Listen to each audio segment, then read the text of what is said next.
Frederick Douglass once said, "Without struggle, there is no progress." And the late President Woodrow Wilson similarly said, "If you want to make enemies, try to change something."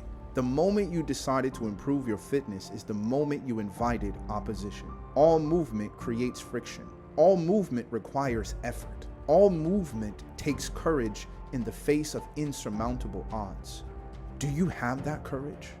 Do you expect everyone in your life to agree or support your decision to change? Do you expect to cross the ocean of possibilities without a steep wave or a turbulent storm? In the Gospel of Luke, a man named Jairus was brought to a moment of courage. He approaches Jesus about his 12-year-old daughter who was deathly ill at home. All seems well as Jesus agrees to help, except the crowd. Movement is slow.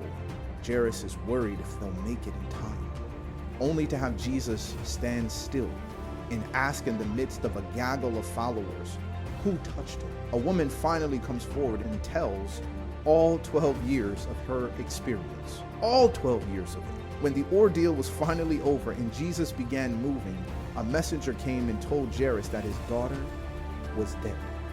Then he asked, "Why trouble the master?"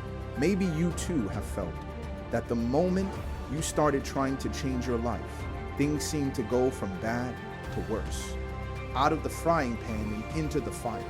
Then suddenly you heard from your colleagues and your classmates and your community that you can't do it or that you should lower your aim. Then suddenly your spouse, your children, your siblings consider you a fanatic or extreme for avoiding fast food or turning off the movies or taking walks after meals.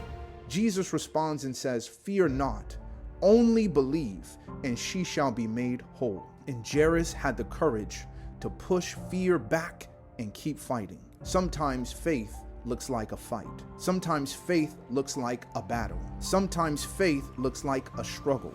But no matter the opposition, fear not, only believe, you will be made whole. When you want to stop and quit your workout, trust Jesus then. When every voice is telling you it's a waste of time, trust Jesus then. When your efforts for a promotion seem to be crumbling before your very eyes, trust Jesus then. When you feel like you have nothing left and just can't take another step, trust Jesus then. When it seems like you have more month than money and finances are just too tight, trust Jesus then.